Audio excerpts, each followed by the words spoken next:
Hey guys, in today's video I wanted to go over specifically magnets and how effective they can be in action figure customization, some details, and then a specific fix for a Mafex Mandalorian Season 1 Beskar version. So, without no further ado, here are the magnets, right? You're going to need them small if you're going to put them in 6-inch action figures and not look obtuse. You can see here that with my Lady Deathstrike, you can actually still see the magnets. However, I figured it didn't really break the appearance. I actually kind of like the way it looks. If you know anything about the Reavers, they're all about cybernetic enhancements, so the silver just works. The reason why I put them on her specifically was because I wanted to still use the Toy Biz arms. They are physically longer, and I do like the look. It looks like she's just more in battle mode. So starting from the same point in the forearm, that's how much longer you get. Plus, I also like the look on the Toy Biz one of where it's not specific nails. They just kind of look long, gritty, dirty. But then again, Hasbro did a great job with theirs too. So this was the best way I thought of making them interchangeable while adding a magnetic feature. Most of the time with the magnets you'll have, they're good enough to where they'll stay in place. You know, nothing's loose. However, you could still, with precise targeting, you could still move it around in any direction you want.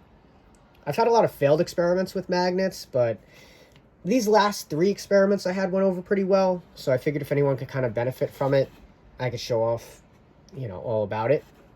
I don't have any footage of me actually in the garage working on them, but I could kind of show what I did.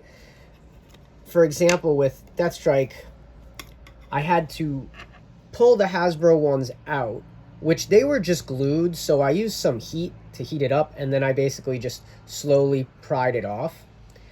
I made a clean cut, put the magnet on top where the width kind of matched the forearm, and then pretty much did the same thing inside. You just have to hollow an area out. Now with her specifically, you want to make sure you don't come in contact with the joint.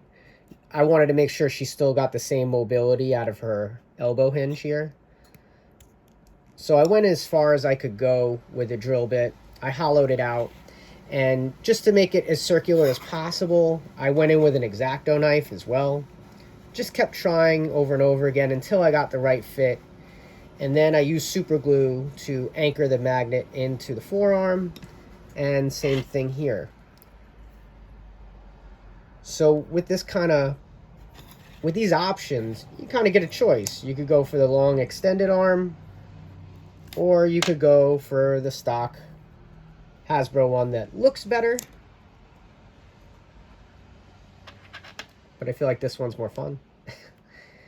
Also, I like the idea of mixing and matching. You know, like I said, she's a character that can do that. So that's one example of how it can help. Here I have a complete custom Mandalorian I made. And what's magnetized about him, you could barely even see. See, one thing I liked about this guy, and bear with me, it's not the greatest example, but I was able to bury the magnet inside the back before I painted. I could have made more effort to make this smoother. I probably, in hindsight, I should have sanded it, but for today's example, it's not really that prevalent. Jetpack. I wanted this guy to be a little bigger and just a little different. Like I said, I went with a black and purple color scheme, which isn't that common in the Star Wars universe. And the cool thing here is I don't have to worry about peg holes. Boom. Now he's got a jetpack. And just to illustrate the strength of the magnet, I'm holding it by the magnet. Now, when it comes to magnets, they actually do have a scale of measurement. It's called a Gauss rating, G-A-U-S-S. And most hobby magnets and craft magnets on the back of the package will actually say the Gauss rating. And the Gauss rating, the higher the Gauss rating, the stronger the bond between north to south will be. So me, I'm on Long Island. I'm in the New York State, New Jersey, Connecticut tri-state area. We have a lot of Hobby Lobbies here. That's where I get mine. But you can find them online.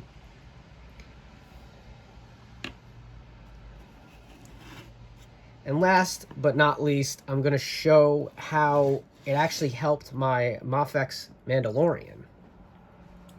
So for those of you that have him, you kind of know sometimes Mafex, it's a perfect 10. Other times, they do odd things like, I don't know, Shazam's shoulder joints or Endgame Captain America's awkward arm-shoulder situation. This figure had another oddity. They felt like giving us 2 holsters. And I understand why, because the upper strap here shouldn't technically be there if his rifle is in use, right? But I found this really annoying. You have to separate the torso, re-put it through. Sometimes it could be a bit tricky to get the arm through, and if he was already in the pose you wanted him in, you're guaranteed to flip that whole pose upside down. I just didn't want that. I also found myself not posing him often with this rifle. They do give you great wrist joints, don't get me wrong. It looks great when I do pose him up with this gun. But for most of the time, I don't know.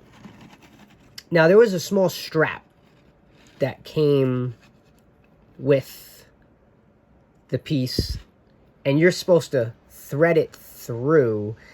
If memory serves me correctly, you were supposed to clip it in, and it just does not stay. It was such an odd thing.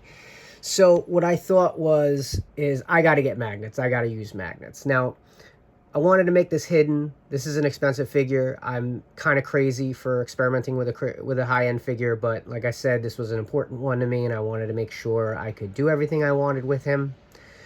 So, as you can see here, you can see the magnet. I had to drill into the gun a little bit, which was very stressful because this is very thin, hard plastic. So I really babied it. I don't really advise this for anyone that hasn't done this a handful of times, because even I came close to screwing it up. But I got the magnet to be as less obtrusive as possible here. And what I did was I then super glued it onto the strap.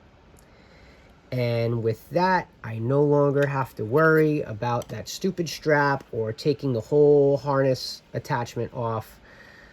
I even have it so I can pop it on over the cape. Now, because the cape is in there, the connection isn't as strong as it could be, but it's strong enough to hold the rifle in poses. So, bear with me here. I'm going to put it there. And this is kind of like a quick fix for the Mafex Mandalorian. If you're struggling with this, there's probably somebody out there who doesn't care. There's somebody out there who goes, this isn't trouble for me. Why did you do that? Well, like I said, me and the 2 other people I spoke to that own this figure felt the same way. So magnets was my answer. It's not something I would definitely say is good for everyone, but like all experimentation, do it with an older figure first. Like I said, these magnets, pick them up. You could get like a 6-pack for like $4. It's not a big expense. Try it out on a figure that you don't really care about. And then when you get comfortable with it, you can start customizing with them. It's a lot easier than making a joint from scratch. It's easier than transplanting a joint, which for those of you that have done that, you know how difficult that can be. And that's pretty much all it is for this video. If you guys have any questions, you can leave them in the comments. And if not, have a great day.